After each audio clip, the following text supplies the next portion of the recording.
प्रभु के प्यारों, सभी पुण्यात्माओं के सिर चरणों फिर कोटि कोटि सादर प्रणाम। माता बहन और भाई बंधुओं के और पूरी बस्ती माँ के और पूरी सृष्टि के सिर चरणों में मेरे कोटि कोटि सादर प्रणाम। और प्रभु के प्यारों को सुसूचना आने पीएचडी के ऊपर नंबर आया था, उसके ऊपर भी चर्चा करूंगा। पढ़ा लिखा समाज है, पीएचडी को छोटी मोटी डिग्री नहीं है। मेरा छोटा भाई ये पीएचडी है, कोई अगर किसी को संशय है तो भी मुझे बता दे कि हाँ ऐसा नहीं है। ये हजारों आदमियों की संख्या इकट्ठी कर रखी है, ये पीएचडी नहीं है तो और क्या है। आपके नेता आते हैं, वो आदमी इकट्ठे करने के लिए पैसे भेजते हैं, यहाँ उनके पैसे भी दे रहे हैं और ये पूरा समाज जम्मू से लेकर दिल्ली तक का यहाँ आया है, तो क्या पीएचडी नहीं है? ये पीएचडी से भी ऊपर की डिग्री है। मेरा सौभाग्य आज मैं दूसरी बार आपके बीच आया हूं। एक बार मैं मंडेट गया था, मुझे कहीं और बोलना नहीं ना, मैं भजन बोलूंगा, क्योंकि छोटी सी चीजें हैं जो हमें समाज के बारे में जाननी चाहिए।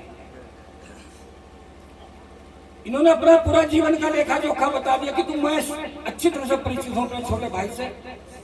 जब ये जीवन में इनके साथ उठा पटक हुई तो उन्होंने घर में जाकर ही शरण ली थी। मैं उस समय बाहर था। वही समय है मेरे भाई का जो मैं पिछले साल नहीं आ पाया था यहाँ, क्योंकि मुझे ड्राइवर ने आके सहारनपुर धोखा दे दिया था। मैं सहारनपुर ही तड़पता रह गया। इस बार मैंने इसलिए कार को बेकार समझा और मैंने यात्रा भी की तो ट्रेन से की, क्योंकि कार मेरी पहुंच नहीं पाई, ड्राइवर धोखा दे गया। तो आओ, मैं अपनी बहनों को पहले 3 साल पहले शायद मंडेट में बता गया था,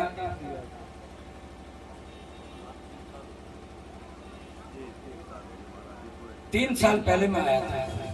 हम पूजा किसकी कर रहे हैं? ईश्वर। रास्ता किसने बताया? गुरु ने। ईश माने क्या है? ईश कहते हैं परमात्मा को। वर उसके सामने लगा हुआ जो आप सब ढूंढते हैं, या आपके माता पिता ढूंढते हैं, या रिश्तेदार ढूंढते हैं। वर किसको कहते हैं? पति को कहते हैं ना भाई। तो परमेश्वर कौन है? पति ही परमेश्वर है। जिस मेरी बेटियों ने, मेरी बहनों ने, मेरी माता ने अपने जीवन में अपने पति की सेवा कर ली, सतगुरु उसको परमपिता परमात्मा से मिलवा देंगे, भगवान से मिलवा देंगे। कोई ऐसी चीज ही नहीं अगर वो नहीं मिल पाएगी। लेकिन समस्या कहाँ पैदा हो रही है? मैं आज जब सुबह अपने घर से चला, 3 बजे मैंने अपना घर छोड़ दिया था दिल्ली में, जो दिल्ली में 40 किलोमीटर दूर पर आगे है। तो गुजरात से ट्रेन आती है, पूरी ट्रेन लबालब भरी हुई थी। सारे लोग, मैंने पूछा भाई कहाँ जा रहे हैं? लेकिन हरिद्वार जा रहे हैं। मैंने कहा हरिद्वार तो हमारा घर है, मेरे तो ससुराल है। मैं तो 16 तारीख को भाग आया वहां से, क्योंकि 16 तारीख के बाद 15 लाख आदमियों ने स्नान किया। जब 15 लाख तो उतर गए और हजारों यहाँ भी उतर गए और लाखों लोग वो कथा वाले लोग घेरे बैठे हैं। जब इतना सब संगठन परमपिता परमात्मा की याद में खोया पड़ा, तो फिर वो परमात्मा से कौन सी शक्ति जो हमें नहीं मिल रही है? ऐसे हमें क्या करें जो वो हमें नहीं मिल रहा भाई? तो मैंने देखा उनके बीच में बैठ करके जगह खाली पड़ी, लेकिन पड़ोसी को बैठने नहीं दे। मैंने पूछा भाई क्या बात है, इसको क्यों नहीं बैठ? लेकिन जी हमारा, जहां कुछ तुम नहीं मानते मैं उसको मानता हूं। पर एक बस्ती ये बस्ती है जो यहाँ बस्ती है, और एक बस्ती वो बस्ती है जो तुझे वहां बसा देगी, जो झूठा नहीं हो सकता। जब 4 भाई तेरे कंधे पर तुझे लेकर जाएंगे तब तुझे याद आएगा। अरे जब खाली जगह पड़ी तो एक भाई को बैठने दे, क्योंकि क्या लिखा है गोस्वामी तुलसीदास जी ने? अरे परहित सरिस धर्म नहीं भाई, पर पीड़ा सम नहीं अधमाई। अरे पागलों, जब ये जगह खाली पड़ी है तो इसमें अपने साथ 2 आदमी को क्यों नहीं बैठा सकते? लेकिन नहीं, भूखा है ये शरीर, ईर्ष्या से भरा पड़ा है शरीर। मैं भी सुनता था मेरे भाई के बारे में, जब ये चर्चाएं होती थी कि ये समाज घेरे बैठा है, तो मेरी आंख नहीं था इसके ऊपर। क्यों संशय नहीं था कि ये उस चरणों में बैठे हैं जाकर के जहां चरणों में जाकर के बिगड़ता नहीं है। मैं भी नहीं चरणों से आया हूं, मैं कुछ दिन बड़ा हूंगा इनसे। दिल्ली जैसे शहर में रहने के बाद धोखा नहीं खाया। क्यों नहीं खाया? क्योंकि उसके सानिध्य में हूं, उसके सानिध्य में। तो मैंने उन लोगों से बताया, गुजरात वालों से, पागलों को वहां नहीं मिलेगा, उसे वहां कहां ढूंढने जा रहा? हरिद्वार में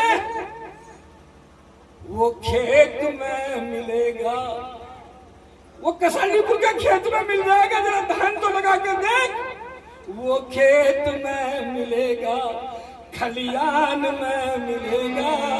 अरे उसको वह क्या ढूंढे, सारे जहान में मिलेगा वो खेत।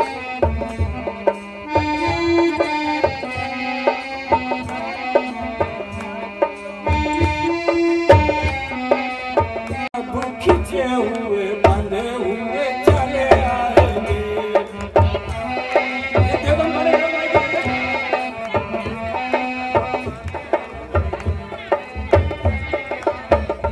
जरा तारों से तारे मिला कर तो दे, प्रभु खींचे हुए बांधे हुए चले आएंगे। तारों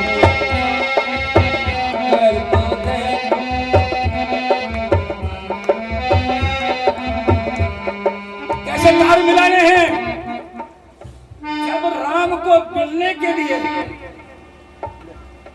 भाई भारत तो जम्मू में थे और राम जी को वनवास दे दिया मां के कई ने, जबकि मैं पहली बार भी बता गया था, कभी फिर समाज में मौका मिलेगा तब की, तो दृष्टांत थोड़ा लंबा है। मां के कई ने वरदान नहीं मांगा, मां के कई ने वनवास भी नहीं भेजा राम को। ये हमारी त्रुटियां हैं। उनको तो देवताओं ने भिजवाया, सरस्वती ने भिजवाया है, क्योंकि राक्षसों का पतन करना था। तो जब भगवान राम नदी पार कर रहे थे, गंगा पार कर रहे थे, तो पंडित जी ने वहां 2 मंत्र कहे जो उनके साथ थे कोई, तो उन्होंने कहा जम्बू द्वीप में भारत खंडे, ये मंत्र ही पढ़ा जाता है आज भी। जब ये शब्द आया भारत खंडे, तो भगवान के राम के हाथ करके आधा हक इसके है। जो एक पेट से पैदा हुए उनमें दरहत है, और जो दूसरे पेट से पैदा हुआ उसके लिए हक मांगा जा रहा है। और यही कारण है सबसे बड़ा, आप देख रहे होंगे 723 गांव रामपुर के अंदर मोदी ने प्रधानमंत्री आवास योजना से मकान बनाए, लेकिन वोट एक नहीं मिला, क्योंकि हमारा हक खोजकर दूसरों को दिया जा रहा है। मैं आरक्षण के ऊपर नहीं बोलूंगा, राजनीति में नहीं बोलूंगा, लेकिन आज नहीं करिए, तुम्हारे सामने आनी है, दुर्दशा होनी है हमारी। हमारा हक खोजकर दूसरों को दिया जा रहा है। भक्ति अलग चीज है, भक्ति किसको नहीं मिलती। भगवान राम से मीराबाई ने उसने कहा, भिलिनी ने, अरे अधम से अधम अधम आदि नारी, तीन में मैं मति मंद गवाई। भगवान राम से भिलिनी कह रही है कि मैं तो तुम्हारी भक्ति कर ही नहीं सकती। मेरी माताओं को भी कुछ जगह चिंता होती है। अभी भाई ने राम मीराबाई के ऊपर बहुत अच्छा प्रश्न किया है। मीराबाई रात को 12 बजे रविदास के आश्रम में गई थी, घर से भाग करके, क्योंकि राम की महिमा के ऊपर गोस्वामी तुलसीदास जी ने 72 चौपाई लिखी है। कलयुग केवल नाम आधारा, अरे सुमिरे सुमिरे नरे उतरे पारा। कलयुग केवल नाम आधारा, सुमिरे नरे उतरे पारा। भगवान राम ने सिद्ध करने के लिए क्या किया? राम भालू कपि कटुक बटोरा, अरे सेतु है तू सम कीन थोरा। राम राम भालू। महाराष्ट्र के अंदर उस उस बकरे के ऊपर राम का नाम लिया और उसको काटने के लिए ले गए कि कुर्बानी देंगे इसकी, और 7 बकरे उसके साथ और थे। नाम की महिमा देखिए। जब उसको लेकर जा रहे थे तो कुछ हिंदू भाई मिल गए, उनको चिढ़ाते जा रहे थे, खिजाते जा रहे थे कि इस बार राम को मारेंगे और अगली बार हिंदुओं को मारेंगे। सच्चे दरबार की कुछ हिंदू संगठन के बच्चे आ गए इसी बीच और बच्चों ने उनको घेर लिया। जब हाहाकार मच गया तो पुलिस प्रशासन सजग हो गया और 7 बकरों को वहीं पकड़ लिया। वो कह रहा है कि हम राम को काटेंगे, लेकिन राम के नाम की महिमा तो देख तू, एक को नहीं 7 के 7 बज रहे हैं और 7 बकरे वहीं से उठा लिए गए और वो आज जेल में बंद है। ये नाम की महिमा है। मेरे नाम ने तो सबको बचा दिया। मेरी माँ, एक 500 साल पहली घटना है, शालकोट में मेरे भाई पैदा हुए वीर हकीकत राय। मेरी माँ आज भी है और कल भी थी और कल भी परसों भी रहेगी। ये जगदम्बा है, आदि शक्ति है, आज नहीं अनेकों वर्षों से, भगवान राम से भी पहली है।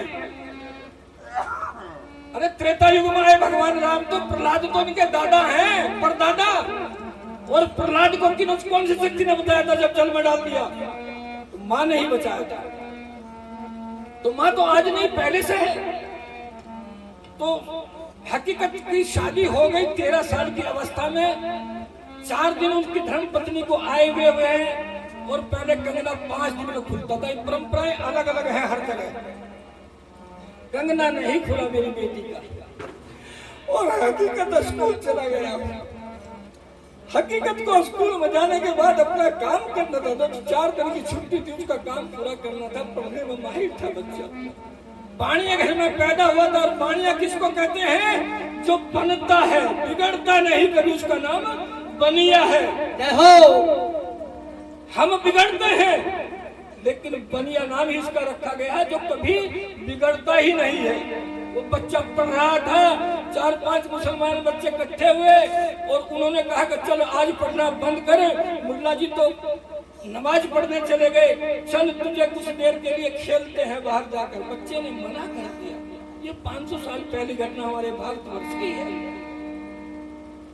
जो आज हम भूल रहे हैं। मेरे भाई ने पहले ही कहा, कह दिए बात। अरे ये वास्तविक है। 1000 शब्दों में तो मैं लिख सकता हूँ। जो व्यक्ति अपने गुरु को छोड़कर दूसरे की शरण में जाएगा कभी कुछ नहीं पाएगा। एक साधे सब सधे, एक साधे सब सधे, अरे सब साधे सब जान। अगर तुम एक नाव के बजाय 2 नाव में बैठोगे ना तो तुम गिर के मरोगे। गुरु अगर एक बड़ा बना लिया, क्योंकि गुरु आपकी मर्जी से नहीं बनता, ये ईश्वर की कृपा से बनता है। तो भाई ने मना कर दिया कि मैं खेलने नहीं जाऊंगा और 5-7 बच्चों ने भाई के ऊपर इल्जाम लगा दिया कि इसने हमें बीबी फातिमा को हमारी गाली दी है। और वही उनकी बीबी फातिमा है और वही हमारी जगदम्बे माँ है।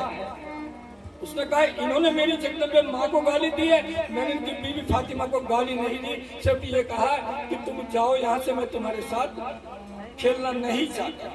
उसके ऊपर ऑब्जेक्शन लगाया क्योंकि उस समय मुगल शासक थे सब लोग यहाँ।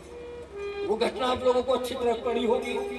मेरा कहने का भाव ये है कि जब 500 वर्ष की माँ क्या प्रार्थना कर रही है अपने बच्चे से, हकीकत से कह रही रो करके, क्योंकि मेरी माँ जो बच्चे को अपने गर्भ में पालती है, माँ की ममता का उसी को पता होता, हमें पता नहीं होता।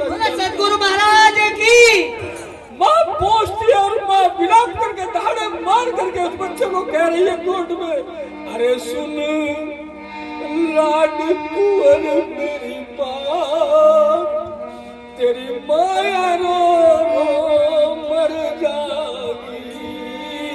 सुन लाड कुंवर मेरी बात, तेरी माया रो रो मर जाएगी। तेरे जैसा चांद जगत में मुझे न दिखता रे कोई, तेरे जैसा चांद जगत में मुझे न दिखता रे कोई। सुन लाड कुंवर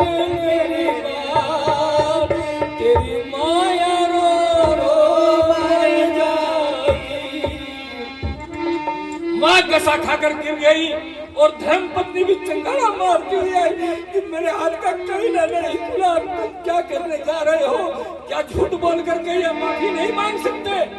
लेकिन फिर हकीकत ने मना कर दिया कि धर्म के ऊपर कुर्बानी दे सकता हूँ लेकिन सर नहीं झुका सकता। और आज हम लोग अपनी मर्यादाओं को त्याग करके कहाँ बैठे हम लोग आज? आश्रम, इस शब्द का नाम पड़ा, इस जगह का नाम है आश्रम। यहाँ आने के बाद हमेशा शर्म कीजिए, फ्री की मत खाइए, इसका नाम है शर्म करिए।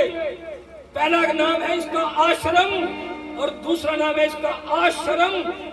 उस जगह बैठे हो आप लोग जो कभी आपके ऊपर लांछन नहीं लगना चाहिए या आपको कभी शर्म का कोई काम नहीं करना चाहिए। उस नाम का, स्थान का नाम आश्रम होता है। इसीलिए मेरे भाई ने जो त्याग और तपस्या की है इसके लिए मैं बहुत बलिहारी हूँ। और दो शब्द केवल इन्हीं के लिए बोलूंगा मैं आगे, जो इनके लिए मेरे गुरु जी ने कहे होंगे। तुझे सूरज, मेरे भाई के लिए मेरे गुरु जी ने ये शब्द लिखे होंगे शायद उस समय के, जो मेरे याद आ गए।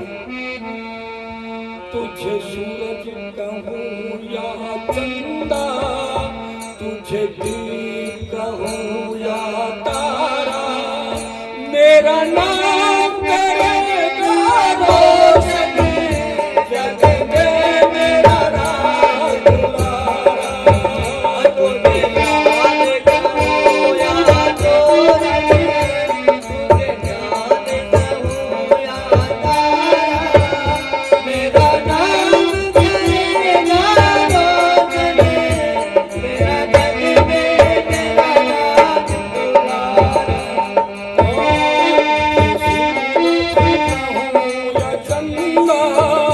तुझे दीप कहूँ या तारा, मेरा नाम करेगा रोशन जग में, मेरा राज दुलारा। तुझे याद कहूँ या तुझे याद कहूँ या तारा, मेरा नाम करेगा रोशन जग में, मेरा राज दुलारा। बस आगे नहीं बढ़ाऊंगा, मुझे यहाँ से गाड़ी में सामान लोड करा दिया। हम अपना जीवन कैसे खो रहे हैं? और टॉप गियर में खा रही पूरा पेट डीजल। 1 बज गया, ड्राइवर की, चेले की आंख खुली या गुरुजी की आंख खुली, दूसरे का नंबर आ गया। गाड़ी फिर चलती रही, वो ड्राइवर बदल गया। सुबह के 5 बजे तो गाड़ी आधा पेट डीजल खा गई। देखा सुबह के टाइम तो सुंदरपुर की जो जगह थी परले वाली, सूरज की जब किरणें पड़ी तो हम तो गाड़ी तो वहीं चल रही है कि गाड़ी जैक पर चल रही है। तो वही हाल हमारा, जीवन खत्म हुआ तो जीने का ढंग आया, जीवन खत्म हुआ